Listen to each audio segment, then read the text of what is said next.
Okay, thank you for staying. We're going to be talking about the film, and we're not going to talk about subjects that it touches upon and the way it touches us these days.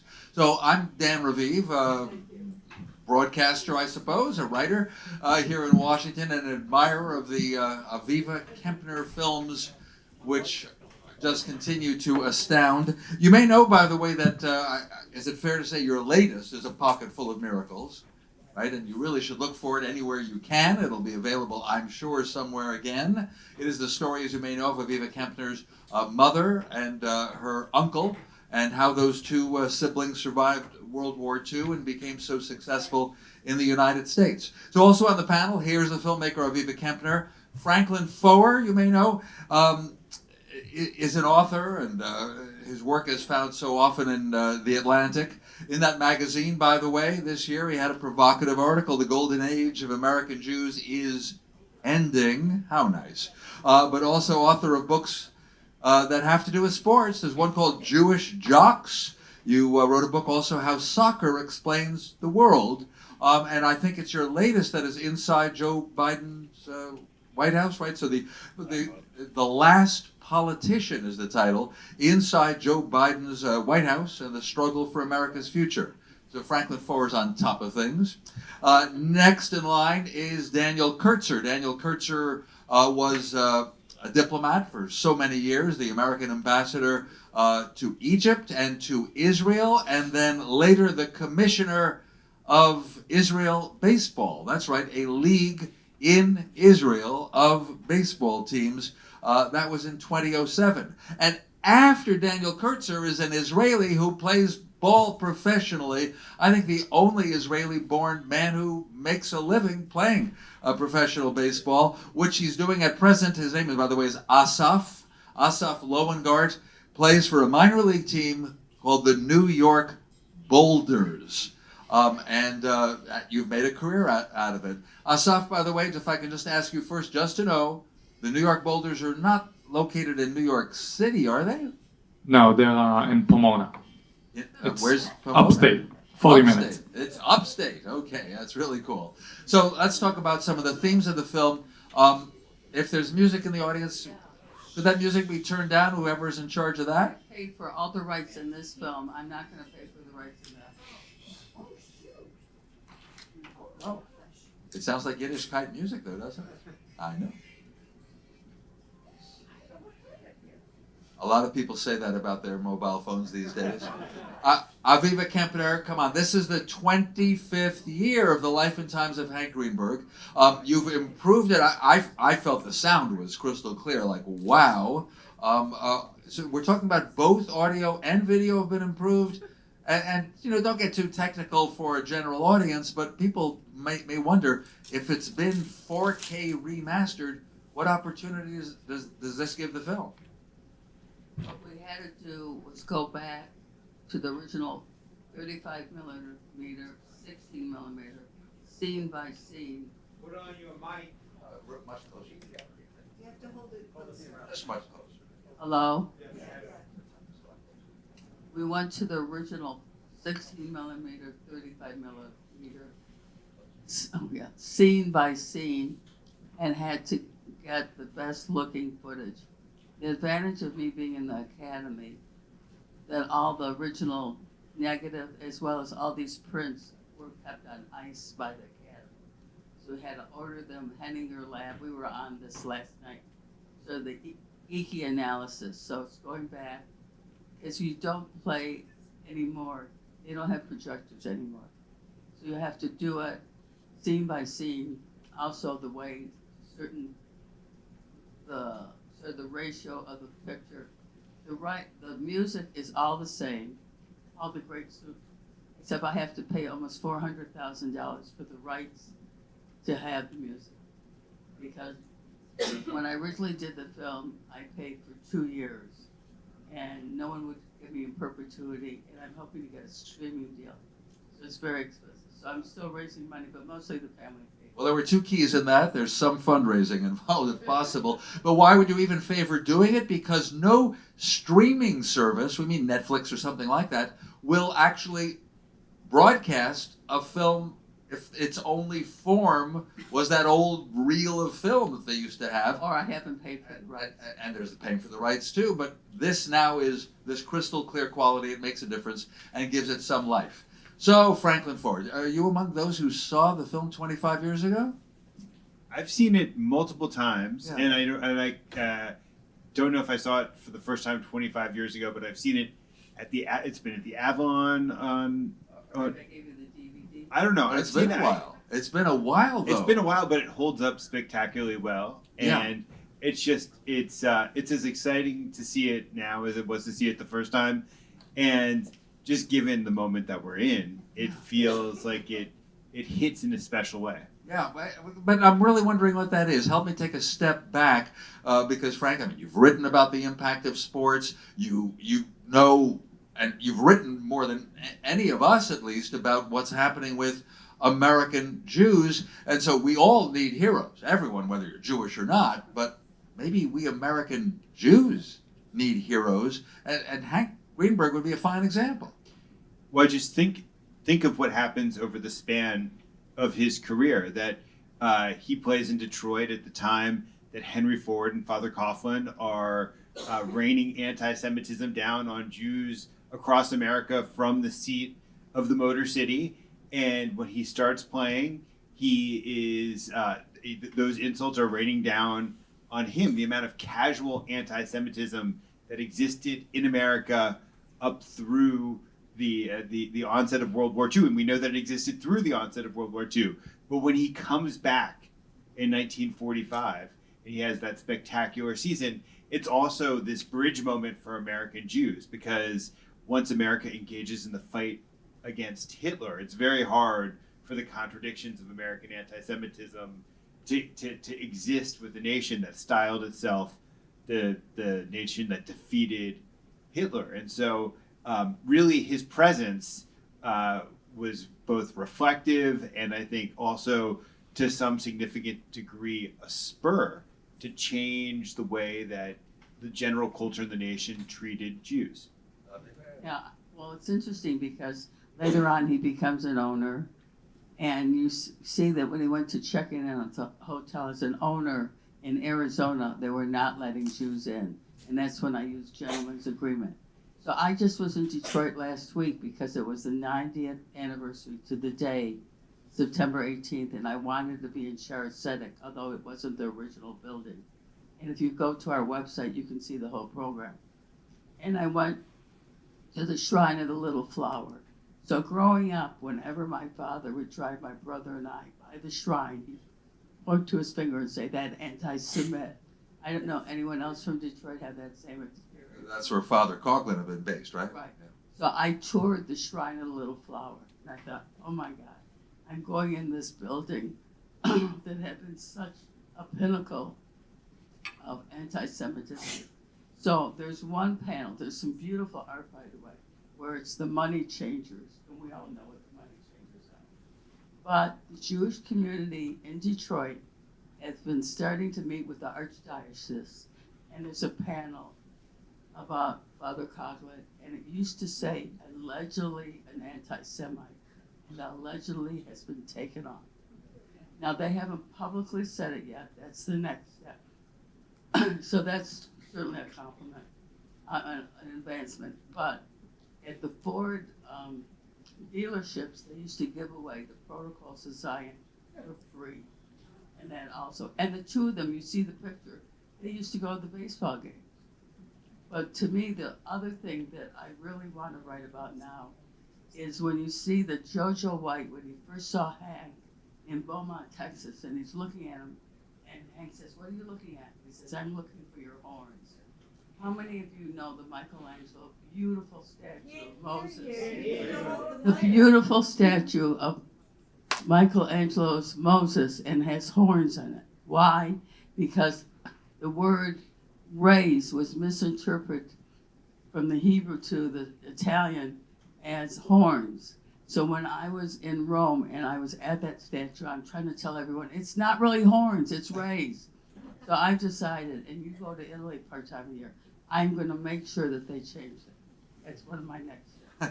These are good steps. What I'm struck by that Frank Foer just told us is the period, in fact, when Hank Greenberg was famous and successful, and these achievements, and therefore, well, again, America has to realize that there's no point to being at a baseball stadium yelling anti-Semitic invective, but look where we are now for one reason or another. And so, Ambassador Kurtzer, right? You have had a lifetime that includes representing the United States in Israel, in the Middle East more widely. Baseball, tell me an anecdote. You can come in with a serious point if you want to on what we've been discussing, but be sure to please tell us also the experience of hosting Aviva Kempner and this film, I think, in the beautiful garden of the ambassador's residence north of Tel Aviv. I make that to be about about 22 years ago. All right, 2002 about, okay. Yeah. Mhm. So one of the many roles that an American ambassador is asked to exercise while serving overseas is to reflect American culture, rather than try to convince people that we're a country of freedoms and liberty. We try to bring American culture, American art, performers, and so forth. And it struck me, having seen this film, that the Israeli public might be interested to know that there was this Jewish ball player, one of the greatest of all time, who was American and a proud Jew. So I spoke to Aviva, and she brought the film, and Sheila and I hosted a dinner for, must have been about 120 Israelis in our garden in Herzliya Pituach. And we served popcorn and hot dogs and hamburgers to give it a real experience. But of course, as soon as the film went on, every Israeli reached into their pocket, took out their cell phone, and talked on their cell phone for the next hour and a half. Did not watch the film. But nonetheless, I continued throughout my tenure to try to explain to Israelis the importance of baseball in America. For example, the Wexner Fellows would travel every year to study at Harvard, and they would ask me each year to come and kind of give them a briefing about American society, American politics. And I suggested each year that they do two things in addition to going to class and hanging around New York and the Washington Beltway. One was to go to a Civil War battlefield and to understand the impact that the Civil War had on our society and actually continues to have on our society. And the other was to go to a baseball game. 100 and some odd million Americans attend a baseball game every single year. And I thought it was important for Israelis to understand this part of our culture. So Aviva was kind enough to bring that film over. We had a great time. Some of us actually watched it, and it was great to see it again tonight. You know, when my father moved to Israel, he said he was only going to miss two things, baseball and his kids, and I think it was in that order. And so Assaf Lowengart is an Israeli who somehow caught the bug of baseball. And Assaf, you don't have an American father, you don't have an American mother, you caught the bug. Now, there's no way you saw this film 25 years ago. You would have been 1 year old. Yeah, no, I didn't watch it. Can you just give an example or two of what possibly turned you on to our game, our America's national pastime? I'm kind of tall now, but I was probably 5'5" until I was 16 years old. And baseball is a game of mechanics and just doing things the right way, and you can be good even if you're not the biggest, not the tallest. So yeah, I was really not. Now I'm reminded of how small I was. So I was pretty good off the bat. I used to play basketball and soccer and tennis like every Israeli, but I still remember my best friend. He was probably 6'1" at 6th grade, and he would always just grab the rebound above my head as I'm jumping as high as I can. So wasn't as fun as playing baseball and being able to hit the ball over the shortstop and get on base and help the team in some manner. And then my second year, I already made the national team, got to go to Italy and represent the country and sing the national anthem. And ever since then, I just fell in love. So I didn't fall in love because of the American culture, but because of me bringing Israel into it. And the fact that Israel does have a national squad, and You were in the Summer Olympic Games in Tokyo in the year 2020. You. I mean, again, who would expect that kind of experience for the rare Israeli who decides to play our game? And people may wonder, what's your position? What do you play? Everything. So I just want to be on the field and hit the ball. So I play every position except catcher and pitcher. Now, Frank, would you just give me a little, as you see it, this thought that baseball may be fading, but is still our national game. Where does that stand? Because on television, at least, it seems to me both basketball and NFL football get higher ratings. It's as though baseball is, I don't know, too slow for most people. It's only for old people who like an old-fashioned game. Where do you think things stand? Yeah, I mean, I do think that, for sure, everything that you just described. I mean, baseball has always billed itself as essentially an anti-modern game in that regard. That it's like the pastoral game is the way that we talk about it. That the way that the way that it interacts with time is one in which it has almost disregard for kind of the ruthless efficiency and the distraction that describes most of the way that we live. So, I think the fact that it may not be growing, that there are these forces that are working against it, actually are part of the things that makes it precious, right? Indeed, something worth preserving when something is precious too. Dan Kurtzer, the fact that you used baseball, and how could you not, as part of your diplomatic work, because it's something that, at least overseas, folks should know, as you say, it helps represent America. Here's a question you might not have expected, which would be, is it hard to find things for American diplomats, for Americans traveling overseas, to wear proudly? So is it our sports? Is it our spirit? Is baseball old-fashioned? Whether it's Israel or Egypt, where you were ambassador, or just really anywhere in this fractured world, don't we need things that represent America in a nice, positive way? Sure, and we can always find overseas iconic American things. I'll give you an example, not from my own experience. My son, daughter-in-law, and 2 grandchildren are stationed in Tanzania. My daughter-in-law is in the Foreign Service. And my son called the first year that they were there and said that they have an international fair, and it was the turn of the American embassy to bring something to give out to Tanzanian kids. Did I know anyone in baseball to get things that they could give out? Now, when I was the commissioner of baseball in Israel in 2007, I got to know quite a few executives in Major League Baseball. I called a couple of them, and I started getting these boxes full of uniforms and trinkets and flags and all kinds of little pens and so forth. I shipped them off to Tanzania, and if any of you ever go on a safari and you're wandering around in Dar es Salaam, you will see the St. Louis Cardinals on the back of these kids, or the Pittsburgh Pirates. They gave out several hundred of these American sports paraphernalia. Never let it be said that he didn't accomplish something overseas. Yeah, absolutely. Aviva. So I have a funny story to tell about that. It was a diplomatic trip. It was the State Department. It was your taxpayer dollars that brought me to Israel. But you also brought me to India. So their game is cricket. To this day, I do not understand cricket. But anyhow, it was very nice that they did. The only thing I didn't know is when we went to the movie theaters, no women came. It was only men, and I couldn't figure it out. So it's, of course, sort of the way women don't go to movie houses. It's not as bad maybe as the Middle East. And I thought it was very ironic. Because one thing I'm really proud of, and this happened to me 25 years ago, I remember leaving a radio station, and one of the sportscasters said to the other, "Boy, she knows a lot about baseball for abroad." And so not only did I make the movie, but as you know, Marion Hunter is the editor. So it's actually 2 women who made the movie.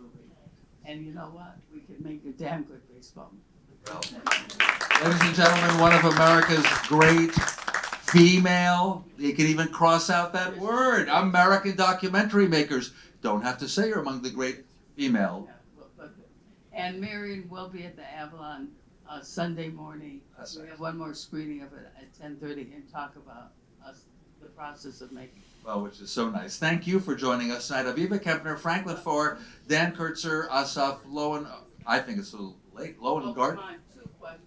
If you have questions, go Especially ahead. if they're compliments. Aviva's my boss. But if you want to head home, that's okay too. Anyone has a question? I have a question for our Israeli ball player. You know, the movie laid out the world that we lived in, and in particular the anti-Semitism and discrimination that Hank Greenberg put up with for so many years. Given the world that we live in today, I'm just wondering what your experience has been. I think nowadays people like the unique more than it used to be. So a lot of people have helped me out throughout my journey. So I'm very thankful for it, but I've only got good things to say about everybody, regardless of any religion, race, whatever.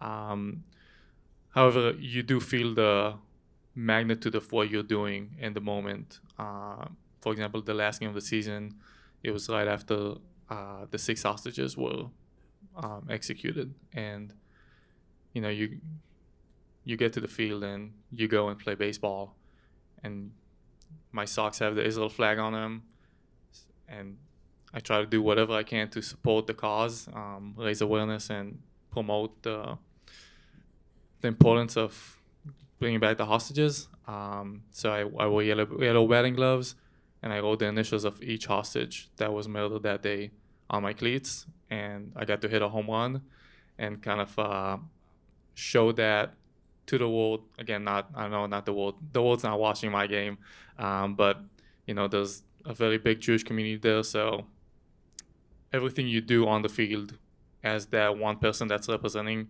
obviously Hank Greenberg represented the way bigger audience than I do, but you feel it and you want to do more and you want to help out as much as you can, and every little thing you do, you don't feel it, but the people around you tell you that. So I'm thankful for my teammates that have told me that I am helping the cause and I am doing the right thing with those actions. But again, everybody in my journey has been nothing but good to me. But you do know what's out there and you understand what you're doing. And Dan and I are both on the advisory board of the Israeli baseball team. I assure you that would never happen to me in America. Oh, being on the advisory board. I think I got it. Thank you, everybody, for coming. Good night.